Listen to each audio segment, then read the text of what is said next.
pouvoir être avec mes sensations, pour sentir quels sont mes besoins et puis une fois que j'ai défini mes besoins, pouvoir remplir mes promesses envers moi-même et puis petit à petit, je vais avoir de plus en plus confiance en moi et puis du coup, je vais pouvoir faire ce travail avec les parties de moi qui aussi me font de plus en plus confiance et je vais pouvoir aller guérir les parties de moi qui ont honte et développer cette estime de moi. Donc ça y est, j'ai l'attachement sécure avec moi-même, il est en chemin, on va dire, et là je vais pouvoir commencer à poser des limites parce que je suis assez safe pour le faire et je vais pouvoir ensuite aller développer cet attachement sécure aussi en relation.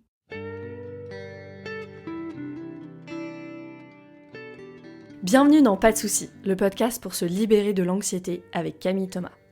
Je suis Camille et avant d'être coach de santé, j'ai été une grande anxieuse. Je me suis libérée de l'anxiété le jour où j'ai compris que ce n'était pas dans ma tête. Pas de soucis, c'est le podcast pour celles et ceux qui sont fatigués par tout ce qu'ils ont essayé et qui savent qu'ils ont le pouvoir de guérir de l'anxiété naturellement. Alors si tu veux vivre sans anxiété et que tu as l'intuition qu'on ne t'a pas tout dit, ce podcast est pour toi. Je te retrouve tous les lundis pour explorer les pistes qui te permettront d'accéder au calme à l'intérieur de toi.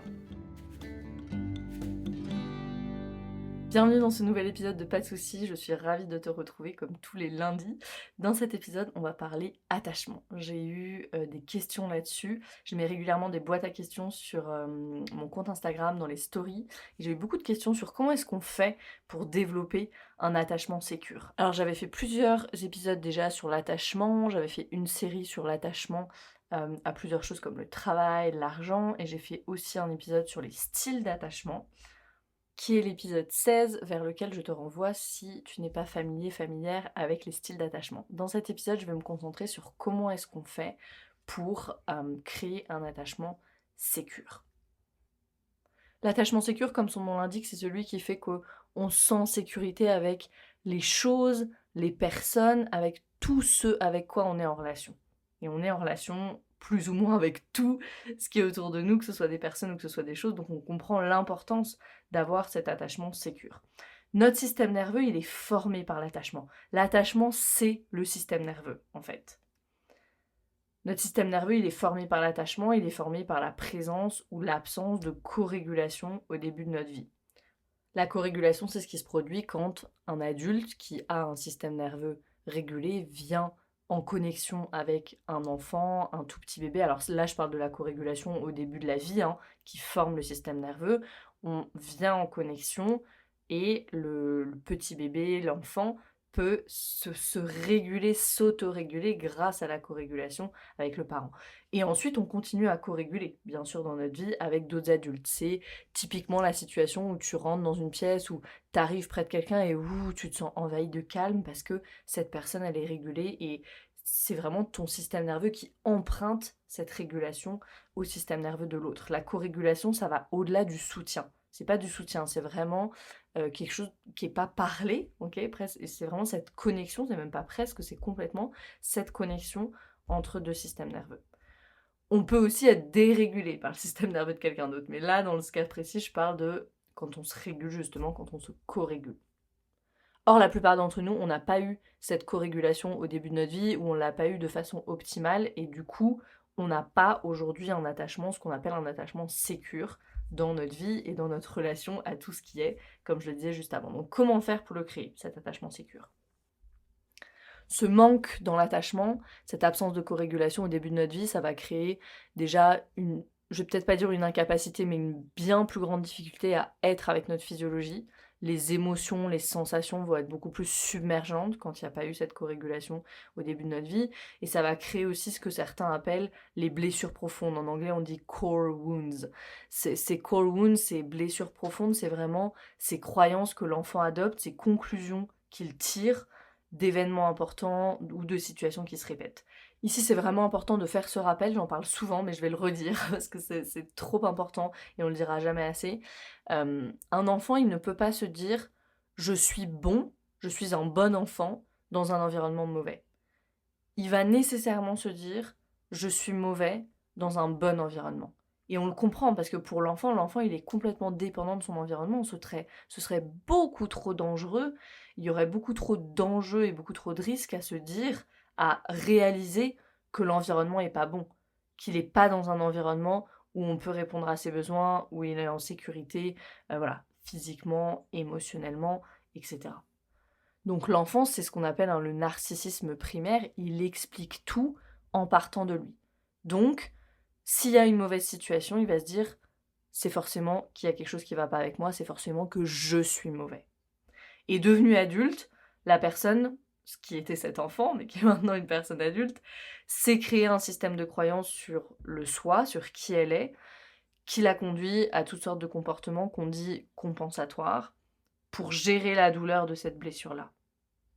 Et ces comportements compensatoires, c'est un peu un bien grand mot, ça en fait c'est nos stratégies d'adaptation. C'est tous ces comportements pour lesquels généralement on se flagelle un peu, pour lesquels notre critique intérieure est pas mal active généralement.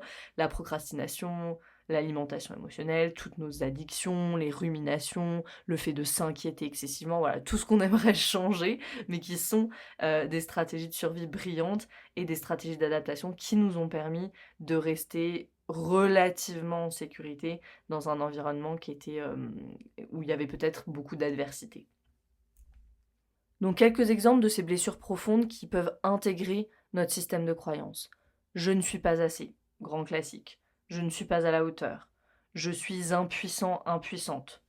Quoi qu'il m'arrive dans la vie, je peux rien faire. C'est une grosse croyance aussi, celle-là. Je suis indigne. Je ne suis pas aimé. Je ne suis pas digne d'être aimé. Je suis incapable. Ma vie est insignifiante. Je suis une erreur. Je suis une déception. Tout ça, c'est des core wounds, des blessures, des croyances que je vois très très très souvent dans ma pratique de coaching avec mes clients, avec mes clientes. Pourquoi je parle de ça, de ces croyances en lien avec l'attachement? Parce que ces croyances, elles créent un attachement qui déjà n'est pas sécure avec nous-mêmes. On est en relation avec tout et on est en relation avec nous-mêmes. Et les parties de nous à l'intérieur de nous, elles sont en relation entre elles aussi. Donc c'est bien de commencer par là. Qu'est-ce qu'on veut faire pour créer un attachement sécure à soi-même? Une des premières étapes, ça va être de venir répondre à nos besoins. C'est un petit peu ce travail de reparenting, se reparenter, devenir le protecteur compétent de ces parties plus jeunes de nous et venir répondre à nos besoins. Je l'ai dit plus haut, quand il n'y a pas cette corrégulation tout au début de notre vie, c'est beaucoup plus difficile d'être avec notre physiologie, d'être avec nos sensations, d'être avec nos émotions. Pourquoi? Parce que le système du petit enfant, il n'a pas de capacité d'autorégulation. Et si jamais il n'y avait jamais personne, ou en tout cas pas souvent, pour venir co-réguler avec nous, on monte en activation, l'enfant monte en activation, il n'y a toujours personne pour venir co-réguler et on va en shutdown. Et donc, la physiologie, ce qu'elle fait un petit peu par défaut finalement, c'est qu'à chaque fois qu'il y a une activation, une émotion, une sensation, c'est ces personnes souvent qui ont peur de ressentir, hein, parce que c'est tout de suite c'est submergent, parce que tout de suite la physiologie va en shutdown. Donc c'est pas facile d'être avec ces sensations, d'être avec ce qui se passe en nous quand il y a eu ça, quand on était plus jeune, quand il y a eu cette absence de corrégulation. Et donc, c'est pas nécessairement facile de répondre à nos besoins, tout simplement parce qu'on ne sait pas ce qu'ils sont, ces besoins. Si je suis jamais avec mes sensations, comment je fais déjà juste pour savoir si j'ai faim ou si j'ai soif? Pour différencier la faim de la soif. Il y a plein de personnes pour qui c'est pas évident ça. Et moi j'étais la première dans cette catégorie-là.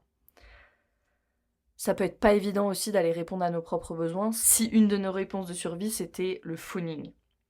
On se souvient, les réponses de survie, il y a fight, donc le combat, flight, la fuite, freeze, le figement, et il y a cette quatrième réponse qui est le phoning. Le phoning, c'est finalement on essaye de charmer la menace. Okay, donc le phoning, c'est ces enfants qui ont compris très très vite qu'il fallait qu'ils s'assurent que papa et maman aillent bien, alors aillent bien physiquement, mais émotionnellement, surtout la plupart du temps, et donc vont s'assurer que tout le monde aille bien autour d'eux, et donc vont répondre aux besoins de tout le monde. Et souvent, ces enfants-là emmènent ça dans leur vie d'adulte. Et c'est des personnes pour qui c'est très difficile parce que leur système nerveux est littéralement câblé pour répondre aux besoins de l'environnement, aux besoins des autres, avant les leurs. C'est là que des pratiques somatiques douces, elles ont beaucoup d'effets, notamment parce que c'est dans le système, ça. Le système nerveux, il est câblé comme ça. Une personne qui a cette réponse de phoning, elle va se dire j'aimerais, je sais pas moi, X, Y, Z, des sushis, manger indien, j'en sais rien, sortir avec telle copine, aller faire telle chose, me balader, etc. Et tout de suite, ce qui vient, c'est mais est-ce que c'est ok de vouloir ça? Est-ce que je suis sûre que c'est ça que je veux? Et si mon compagnon ou ma compagne voulait faire autre chose? Oh, je sais plus. Et souvent, il y a cette confusion et c'est assez submergent cet état-là parce que c'est tellement pas familier d'écouter ses besoins et de dire j'ai besoin de, c'est ça qui me ferait plaisir, que en fait la neuroception elle est celle du danger. C'est beaucoup plus facile pour ces personnes-là de sentir ce que les autres veulent et faire ça. C'est inné pour eux. Donc il faut s'entraîner à se recabler un petit peu dans l'autre sens. Et c'est ça qu'on va faire en travaillant avec les parties de nous, c'est ça qu'on va faire avec certaines pratiques somatiques. Une petite pratique que je peux partager ici qui paraît toute simple et qui est vraiment très efficace. Quand on est dans le people pleasing, je ne sais pas si j'en avais parlé de cette pratique-là dans l'épisode sur le people pleasing, si tu es dans cette réponse de phoning, si tu te reconnais là-dedans, je vais pas en parler plus que ça dans cet épisode, mais je te renvoie à l'épisode sur le people pleasing. Donc je te renvoie vers cet épisode 19. Il faut s'entraîner. Donc cette pratique, c'est ce qui se passe quand on est dans le people pleasing, c'est que peut-être que tu sens ça, que tu as tendance à aller vers l'avant. On veut s'engager pour répondre aux besoins des autres. Donc ce qu'on va apprendre à faire, c'est qu'on va apprendre à se désengager doucement. Et donc pour ça, on peut venir poser une main sur la poitrine, vraiment doucement. Il ne s'agit pas de se repousser avec violence, mais vraiment super doucement et se repousser comme ça vers l'arrière. Je le fais en même temps que je vous parle, que je te parle. Et on se repousse doucement vers l'arrière. Et là, c'est de sentir dans le corps ce qui se passe. Il peut se passer déjà beaucoup de choses, juste avec ça. Donc voilà. Pour développer un attachement sécure à nous-mêmes, ce qu'on va commencer à faire, c'est qu'on va commencer à répondre à nos propres besoins.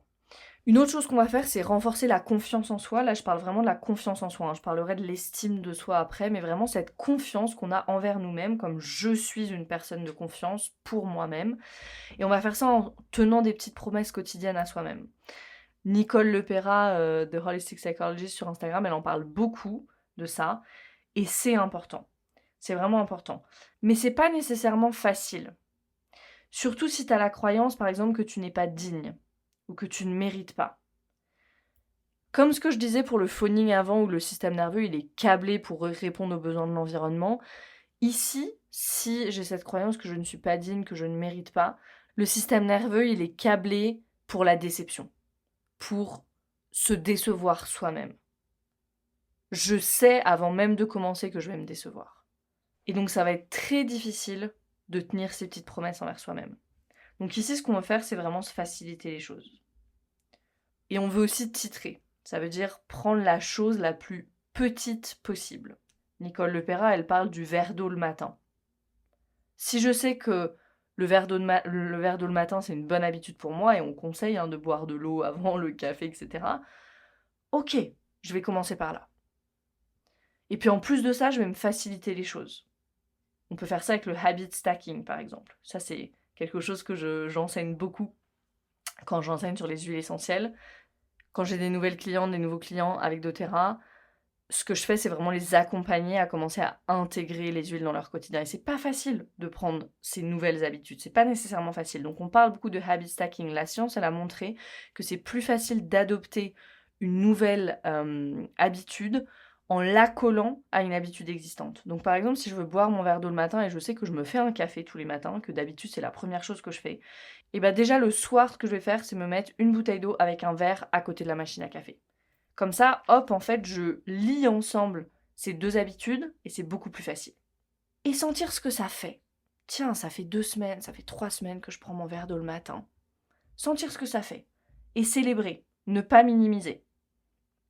Ça, c'est hyper important quand on veut guérir du trauma, quand on veut réguler son système nerveux, quand on veut créer un attachement sécure. C'est quand on se met en action, faire la plus petite action possible. Donc ici, on minimise dans le sens où on prend le plus petit morceau possible. Et une fois qu'on l'a fait, là, c'est plus du tout le moment de minimiser, c'est le moment de célébrer. Pourquoi ? Parce que le cerveau, quand tu célèbres, il associe ce que tu fais, donc la nouvelle habitude qui est bonne pour toi, à quelque chose d'autre positif. Il y associe une charge émotionnelle positive. Et ça vient du coup se loger dans la mémoire implicite. C'est pas le sujet du jour, donc je vais pas aller là-dedans. Mais ça fait que l'habitude, elle va tenir sur le long terme. Parce que ça y est, dans notre système, elle est associée positivement. Je vais te donner des exemples personnels ici qui ont été durs pour moi et où j'ai dû vraiment renforcer la confiance envers moi-même et qui m'ont servi à renforcer la confiance envers moi-même. Ça a été, une des choses, ça a été d'être de plus en plus avec moi-même Ça, c'était quelque chose qui était très difficile pour moi. J'avais toujours besoin d'être avec des personnes, entourée, tout le temps, tout le temps. Mais je savais que aussi que si je voulais avancer sur mon chemin de guérison et concrètement, bah voilà, travailler avec les parties de moi, faire des pratiques somatiques, c'est des moments où j'ai besoin d'être seule. Donc j'avais besoin de développer cette capacité à être avec moi-même, à juste. Et donc j'ai commencé par les marches. Je l'ai souvent raconté, ça, que j'ai commencé par aller marcher. Au début, il fallait que j'appelle quelqu'un. Après, je suis passée sur un podcast. Après, je suis passée avec de la musique. Et après, je suis passée à juste marcher et être avec moi-même. Et je me suis vraiment célébrée à chaque fois. À chaque fois, je me suis dit, ok, magnifique, t'as réussi à marcher 5 minutes sans le podcast dans les oreilles. Super. Après, t'as réussi à marcher 5 minutes même sans musique dans les oreilles. Et maintenant, je peux aller marcher une demi-heure et j'apprécie, j'adore. Mais c'est parce que j'ai vraiment fait ce travail. Et quand je parle de ça, je l'ai fait, mais un truc comme sur 2 ans. Enfin, ça a été vraiment très long. Parce que être seule avec moi-même, c'était super dur. C'était hyper submergent pour mon système. Donc ça, c'est un exemple. Un autre exemple, ça a été me reposer. Moi, j'avais la croyance que je ne mérite pas de vivre si je ne travaille pas dur. Donc se reposer, c'était hyper activant pour moi. Et en plus, il y avait cette hyper vigilance aussi qui me venait de voilà l'environnement dans lequel j'ai grandi. Donc me reposer est une autre chose. Et ça, c'est pareil. J'ai vraiment commencé, mais minuscule. Mais et quand je dis minuscule, c'est minuscule. Hein. C'était quand je me sentais fatiguée de poser les mains sur mes yeux pendant 15 secondes et de m'arrêter pendant 15 secondes. Et au début, c'est tout ce que je pouvais faire. Il n'était même pas question je rigole encore en y repensant, mais il était même pas question, c'était lunaire pour moi de penser d'aller faire, je sais pas, 10 minutes de pause ou 20 minutes de power nap. C'était impossible. C'était impossible. Aujourd'hui, ça m'arrive, après le déjeuner, de me poser une demi-heure, de me laisser digérer, voilà, avant de reprendre le travail. Mais il y a quelques années, c'était impensable. Donc on y va vraiment doucement. Une autre chose pour moi, je pense que c'est une grande... je vais le donner cet exemple parce que je pense que c'est un gros morceau pour pas mal d'entre nous. Réduire le sucre, ça a été hyper dur parce que j'avais cette croyance que je mérite pas de vivre si je travaille dur. Et j'avais aussi une autre croyance, mais qui n'était pas qu'une croyance, parce que puisque je m'épuisais, effectivement, j'étais épuisée. J'avais peur de ne pas avoir assez d'énergie pour faire tout ce que je voulais faire. Donc j'allais chercher le sucre pour pouvoir aller avoir l'énergie. Donc ça aussi. Et quand je dis petit, ça a été vraiment de dire, ok, je mange du chocolat noir 75%, je vais passer au 80%. Et ça va être ma façon de réduire le sucre pour le moment. Et je te prie de me croire quand je dis que ma critique intérieure, elle a été active vraiment à plein de moments sur celui-là. Mais c'est pas grave. J'ai continué. Je me suis dit, c'est pas grave, c'est un pas qui est minuscule, véritablement, mais c'est quand même un pas. Et petit à petit, petit à petit, petit à petit, j'ai vraiment, vraiment réduit le sucre. Donc prendre une toute petite action et y associer une grosse célébration. Une troisième chose aussi qu'on veut faire, c'est réguler notre système nerveux. Celle-là, tu t'y attendais. Je l'ai dit, l'attachement, c'est le système nerveux. Ou le système nerveux, c'est l'attachement. Le système nerveux, il est câblé, formé par l'attachement qu'on a dans les premiers mois, les premières années de notre vie. Donc réguler son système nerveux. Sur celui-là, je vais te renvoyer à l'épisode 47 du podcast sur le langage du système nerveux où je parle vraiment de ces étapes et de ces gros blocs dont on a besoin pour réguler son système nerveux. On a l'éducation, les connaissances, les concepts. On a écouté sa physiologie, suivre ses impulsions, les pratiques somatiques. Je te renvoie vraiment à cet épisode-là sur le langage du système nerveux, épisode 47 de Pas de soucis. Mon quatrième point ici, ça va être cette fois l'estime de soi. J'ai parlé de la confiance en soi. Maintenant, je vais parler de l'estime de soi. Et ce quatrième point, c'est guérir la honte. Guérir la honte pour développer l'estime de soi. Une des conséquences du trauma, c'est la honte, qui vient à l'origine de la perturbation de la relation d'attachement avec nos parents. C'est ce narcissisme primaire dont je parlais tout à l'heure. Si les parents sont pas très disponibles ou jamais disponibles, ou s'ils sont très critiques de l'enfant, si c'est des parents pour qui c'est jamais assez par exemple, ou même des choses plus innocentes j'ai envie de dire, mais par exemple des promesses qui sont faites et qui sont jamais tenues. Oh, ce week-end on fera ça et puis en fait il y a toujours quelque chose. Encore une fois ici, c'est pas grave si c'est une fois, c'est pas grave si c'est 2 fois, il faut que l'enfant il développe aussi une résilience face à la frustration. Là, je parle vraiment de quelque chose qui est à répétition, hein, on est d'accord. L'enfant se dit que c'est lui qui fait mal. c'est ce narcissisme primaire, hein, où il explique le monde autour de lui à travers lui. Et où on a les croyances qui en découlent. Ici, si je prends l'exemple du parent qui est très critique ou qui n'est pas très disponible ou pour qui c'est jamais assez, les croyances qui peuvent se développer, ça peut être « je suis pas digne d'être aimé »,« je suis un échec »,« je suis une déception ». Ça peut être ce type de croyances de core wounds, de blessures. Ici, je vais donner l'exemple d'une cliente que j'avais en coaching, donc je généralise un peu l'exemple, hein. Quand elle était petite, ses parents, ils voulaient pas d'effusion en public. Et elle se souvenait de ça. Et ça a émergé quand on a commencé à travailler avec une partie d'elle qui avait honte. Donc on a travaillé avec une partie qui avait honte. Donc à ce moment-là, elle s'est souvenue d'un épisode, quand elle était petite, qui était un épisode qu'elle avait vécu plusieurs fois. C'est un épisode où elle était repoussée quand elle montrait des signes d'affection, en public, mais aussi en fait à la maison, parce qu'il fallait se tenir. Donc la croyance que cette partie d'elle avait adoptée, c'était « je suis inadéquate, je suis inappropriée ». Et une autre croyance qui avait découlé de ça, c'est « je dois pas me montrer ».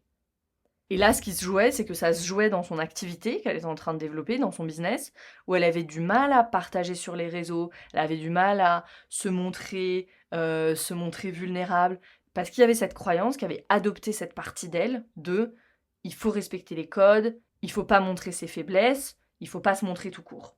Et ça, c'était la croyance qu'a adoptée la petite fille en elle, cette partie d'elle si jeune, à qui on a dit « pas d'effusion en public ». Donc ça, c'était juste une illustration pour montrer comme le trauma dans l'attachement, très tôt, il peut venir affecter l'estime de soi.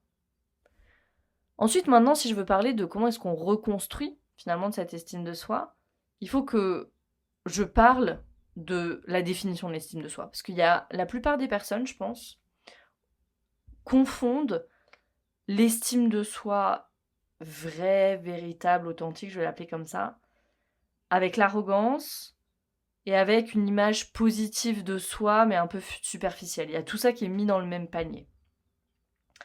Gabor Maté, dans son livre Scattered Minds, qui parle du TDAH, il l'exprime très bien. Il dit « En aucun cas, une image de soi superficiellement positive et une véritable estime de soi ne sont nécessairement identiques. Dans certains cas, elles ne sont même pas compatibles. Les personnes qui ont une vision grandiose et exagérée d'elles-mêmes, au niveau conscient, manquent d'une véritable estime de soi au cœur de leur psyché. Leur auto-évaluation flatteuse et exagérée est une défense contre une dévalorisation profonde. Le workaholic, donc la personne qui travaille tout le temps, qui réussit professionnellement, souffre d'une faible estime d'elle-même, quelle que soit l'image consciente qu'elle a d'elle-même. » Donc ce qu'il nous dit, c'est que cette image positive qu'on a de nous-mêmes, un peu gonflée comme ça, qui peut être apparentée à de l'arrogance, c'est très différent de la véritable estime de soi. Gabor Maté, il distingue aussi l'estime de soi basée sur la réussite, qui est appelée l'estime de soi contingente, et l'estime de soi acquise. Cette première estime de soi, donc la contingente, elle dépend de notre réussite et elle dit « je suis un être humain digne parce que je peux faire telle ou telle chose ». Ça, c'est ce que ça vient de nous dire. L'estime de soi authentique, elle dit « je suis un être humain digne, que je sois capable ou non de faire telle ou telle chose ». Je continue avec ce qu'il dit sur le sujet Gabor Maté. Je te lis un petit extrait de ce qu'il dit par la suite. L'estime de soi contingente évalue. La véritable estime de soi accepte. L'estime de soi contingente est inconstante. Elle monte et descend en fonction de la capacité de chacun à produire tel ou tel résultat. La véritable estime de soi est inébranlable. Elle n'est pas sujette à ce genre d'oscillation. L'estime de soi contingente accorde une grande importance à ce que les autres pensent. La véritable estime de soi est indépendante de l'opinion des autres. La véritable estime de soi considère qui l'on est. L'estime de soi contingente ne voit que ce que l'on fait. Moi, quand j'ai lu ces passages, je peux te dire que je me suis dit ça fait pas très longtemps que je suis dans la véritable estime de moi. Cette distinction, elle est très importante. Pourquoi ? Parce que je vois énormément de personnes que j'accompagne. Quand on travaille avec les parties d'elles qui portent toute cette honte, je les vois qui refusent d'aller vers l'estime de soi. Et pourquoi ? Parce qu'il y a tous ces conditionnements. C'est pas bien de se vanter, j'aime pas quand on me fait des compliments, c'est impossible pour moi de dire que je suis fière de moi. Et ça, c'est là souvent depuis très très tôt. Qui n'a pas reçu le message de tu dois avoir des bonnes notes à l'école, mais tu dois surtout pas t'en vanter? Moi, c'est l'histoire de ma scolarité, ça. Donc c'est en nous très tôt, ça. Or, l'estime de soi et cette fierté saine, on parle pas d'arrogance ici, cette fierté saine, c'est l'antidote à la honte. Et ça, tu peux le sentir dans le corps. C'est une pratique qu'on fait, ça, une pratique somatique qu'on fait pour travailler avec la honte. Si tu fais cette pratique d'adopter la posture de la honte, qu'est-ce que tu ferais? Si t'es au volant et que tu conduis, s'il te plaît, ne fais pas ça. Mais qu'est-ce que tu ferais si tu adoptais la posture de la honte? Moi, je sens mes épaules qui tombent, j'ai envie de baisser la tête, j'ai envie de disparaître dans un trou de souris, qu'on me voit plus. Voilà, je sens que je me fais toute petite. Et si maintenant je te demande d'en sortir, c'est quoi le contraire de cette posture? Moi, si on me parle du contraire de cette posture, je sens mes épaules au contraire qui se relèvent, je sens ma poitrine se gonfler peut-être un petit peu, c'est une posture de fierté. Et donc c'est ça qu'on veut cultiver. Quand on sait qu'on a des parties de nous qui sont très présentes, qui portent énormément de honte, ce qu'on veut venir cultiver très doucement, toujours lentement et dans la douceur, mais c'est l'inverse. C'est commencer à reconnaître que oui, là j'ai bien fait, oui, j'ai assuré pendant cette présentation ou pendant je sais pas quel événement. C'était super. Si c'est trop difficile, t'as pas besoin de te lancer 1000 fleurs au début, mais juste déjà cette reconnaissance de j'ai bien fait, ou j'ai bien réagi, ou j'ai bien répondu, ou je me suis bien comportée. Et là, quand je dis bien ici, ça veut dire j'ai répondu ou je me suis comportée de la façon dont j'aurais aimé, dont la meilleure version de moi se comporterait, et c'est comme ça que je me suis comportée, et du coup, je peux avoir cette fierté saine. Et je suis satisfaite, et je me sens en sécurité avec la façon dont j'interagis avec le monde. Dans l'attachement que j'ai à moi-même à ce moment-là, et puis aux autres, aux choses qui étaient en relation avec moi, dans ce moment où j'ai bien réagi, bien répondu, etc. Et ici commence petit, parce que la honte, ça peut être une émotion qui est très submergente. Donc, si tu sais pas du tout par où commencer, ça peut être parler à quelqu'un de confiance, par exemple, et lui demander ce qu'il ou elle voit chez toi. Ça peut aider, ça, à commencer quelque part. Ça peut être faire un test, alors peut-être que tu t'attendais pas à ce que je te dise ça, mais un test, des tests de personnalité, il y en a plein qui sont un peu nuls, mais il y en a un qui est pas mal, qui s'appelle le Clifton Strength. Et celui-là, c'est un test qui est assez long, je crois qu'il y a 40 questions, un truc comme ça, je l'avais fait à un moment. Et c'est 5 forces qui ressortent de ce test. Et c'est hyper pertinent. Vraiment, vraiment hyper pertinent. Commencez quelque part. Commence quelque part pour cultiver l'estime de soi, mais la vraie, pas la contingente, l'authentique. Et ça, c'est un énorme morceau du travail profond qu'on fait dans Arise sur les croyances avec Psyche, avec les parties de nous qui portent de la honte, avec le corps, de vraiment venir intégrer à ce niveau le plus profond du système nerveux de l'attachement autre chose, un autre paradigme, qui n'est pas celui de la honte et de je veux me cacher et de je veux me faire petit. Si c'est ça que la personne a besoin de travailler et porte depuis souvent très très longtemps. Et honnêtement, la plupart d'entre nous portent ça.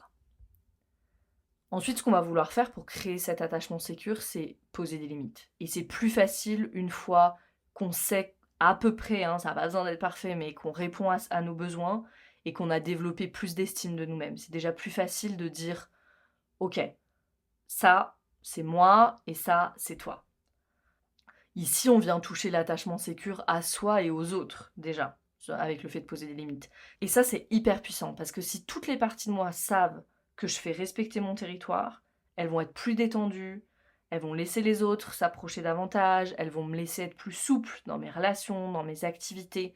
Donc c'est vraiment super important. Au contraire, si j'ai pas mes limites en place, que je dépasse tout le temps mon niveau de fatigue, ça c'était moi, que je fais passer les besoins des autres avant les miens systématiquement, que j'avais dit que je voulais du temps seul et finalement je dis jamais non aux sollicitations, aux invitations.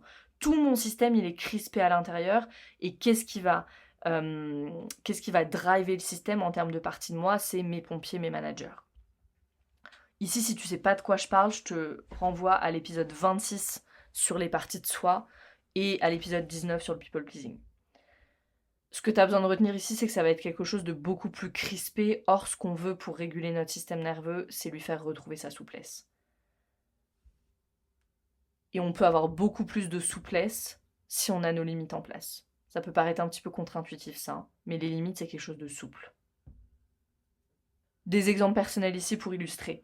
Un exemple de limite que j'ai dû poser avec moi-même. J'ai dû poser des limites et au début, j'ai dû poser des limites assez sévères avec le travail envers moi-même parce que vraiment j'avais décidé que ça devait changer et que j'avais déjà sacrifié une relation sur l'autel de mon travail et que je voulais pas faire la même chose avec la personne qui est maintenant mon mari. Donc je pense que ça a marché, mais je voyais que ça recommençait à un moment.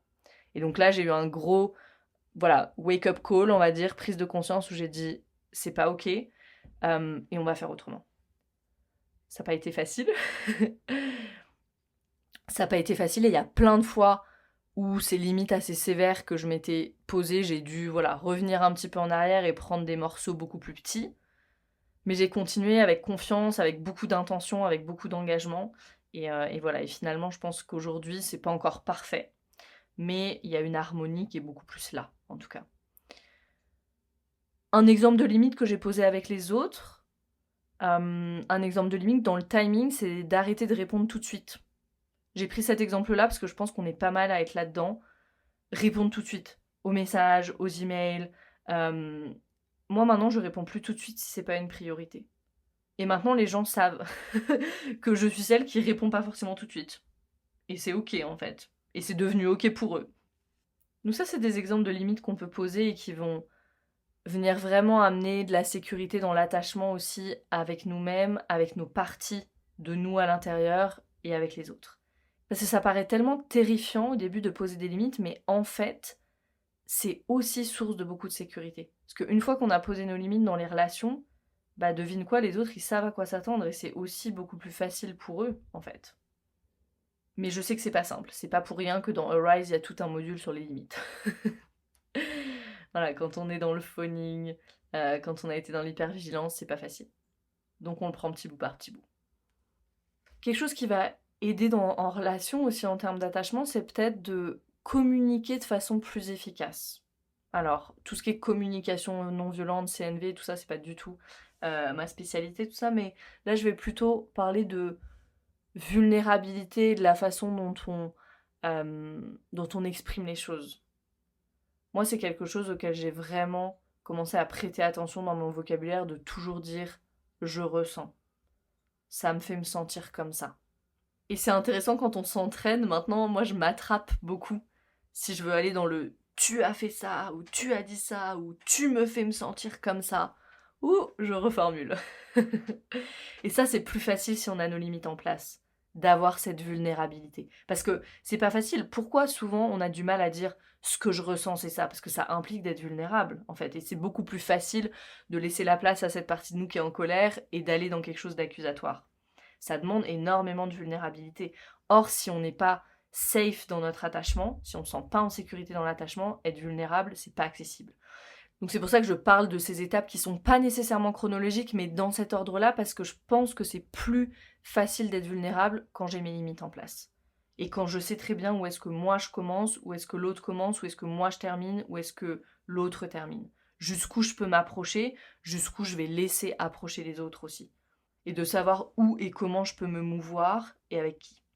Et puis ce que je donnerais comme septième et dernier gros bloc ici pour développer un attachement sécure, ça va être d'aller développer un attachement sécure déjà dans une relation. Pourquoi? Parce que ça va infuser toutes les autres. Et pourquoi développer un attachement sécure dans une relation, ça va infuser toutes les autres? Parce que maintenant, t'as une comparaison. Et t'as pas juste une comparaison dans la tête, t'as une comparaison dans le ressenti.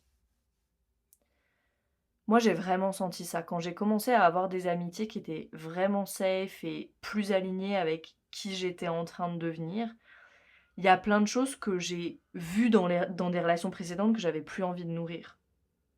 Parce que je me sentais différente quand j'avais été avec X ou quand j'avais été avec Y. Et ce ressenti que j'avais dans mon corps, c'est ça qui a commencé à déterminer avec qui j'avais envie de passer mon temps. Et c'est ça qui m'a permis de développer des nouveaux standards aussi. De dire ok, moi maintenant dans mes relations, je peux faire confiance à la personne parce qu'elle me l'a montré et démontré. Je peux dire que je suis pas disponible émotionnellement sans qu'elle le prenne mal. Je peux parler du pro, du perso, de spiritualité, de la pluie et du beau temps, de absolument tout, et avoir toujours son écoute inconditionnelle, sans jugement, et vraiment attentive, intéressée. Je sais que cette personne, elle est là inconditionnellement pour moi quand elle peut. Et que sinon, elle aussi, elle va poser sa limite, et moi, je suis super à l'aise avec ça. Je vais pas le prendre personnellement. Mais comment j'ai pu développer ça et me dire, maintenant, c'est ça que je veux dans mes relations, et avoir un attachement qui soit suffisamment sécure à moi-même et aux autres pour pouvoir poser ça, parce que je le sentais dans le corps. Et peut-être si t'as remarqué, quand j'ai parlé de mes nouveaux standards, je disais toujours elle, parce que j'ai mon amie Anaïs en tête quand je raconte ça. Parce que c'est avec elle que j'ai commencé à sentir cette différence au début. Je me souviens, j'ai passé 2-3 jours à Lyon, et j'avais vu Anaïs, et je me dis, mais c'est tellement différent la façon dont je me sens après l'être vue, et ça a continué à infuser pendant plusieurs jours après. Je me suis dit, mais c'est comme ça que je veux me sentir en fait quand je suis en relation, en interaction avec des personnes. Et d'un coup, ça y est, j'avais cette expérience vraiment dans le corps. Donc je pouvais dire, ok, qu'est-ce que j'ai dans ma relation avec Anaïs? Il y a ça, ça, ça, ça. Ok, c'est ça que je veux dans mes relations à partir de maintenant. Mais pour ça, tu le vois ici, je parle de le ressentir dans le corps. Et donc pour ça, il faut avoir les blocs d'avant en place. C'est-à-dire pouvoir être avec mes sensations pour sentir quels sont mes besoins. Et puis une fois que j'ai défini mes besoins, pouvoir remplir mes promesses envers moi-même. Et puis petit à petit, je vais avoir de plus en plus confiance en moi. Et puis du coup, je vais pouvoir faire ce travail avec les parties de moi qui aussi me font de plus en plus confiance. Et je vais pouvoir aller guérir les parties de moi qui ont honte et développer cette estime de moi. Donc ça y est, j'ai l'attachement sécure avec moi-même, il est en chemin, on va dire, et là je vais pouvoir commencer à poser des limites parce que je suis assez safe pour le faire, et je vais pouvoir ensuite aller développer cet attachement sécure aussi en relation. Donc tu vois qu'il y a une vraie progression ici et qu'on passe toujours par le corps. Tout commence et termine et se passe dans notre système nerveux à ce niveau-là, qui est le niveau le plus profond, encore une fois, parce que l'attachement, c'est le système nerveux et le système nerveux, c'est l'attachement. Voilà pour ce sujet de l'attachement et de comment former un attachement sécure. Une petite annonce en parlant d'Anaïs. Elle organise un sommet sur l'entrepreneuriat durable. Donc si tu es entrepreneur ou que tu es aspirante entrepreneur, je te conseille de participer à ce sommet. Il y a plein d'entrepreneurs super. Le sommet il aura lieu le 8 mars. C'est complètement gratuit. Je mettrai le lien dans les show notes de l'épisode. Donc voilà, si tu veux participer à ce sommet. Moi je serai en live dans le sommet le mercredi 8 mars. Du coup, le sommet commence le 6, et se termine le 12. Moi, je serai en live le 8 mars à 14h sur le thème trauma et entrepreneuriat. Pourquoi la régulation du système nerveux est la fondation d'une activité prospère. Voilà pour cette petite annonce. Je te remercie infiniment pour ton écoute, comme toutes les semaines, et je te dis à très vite pour un nouvel épisode de Pas de soucis.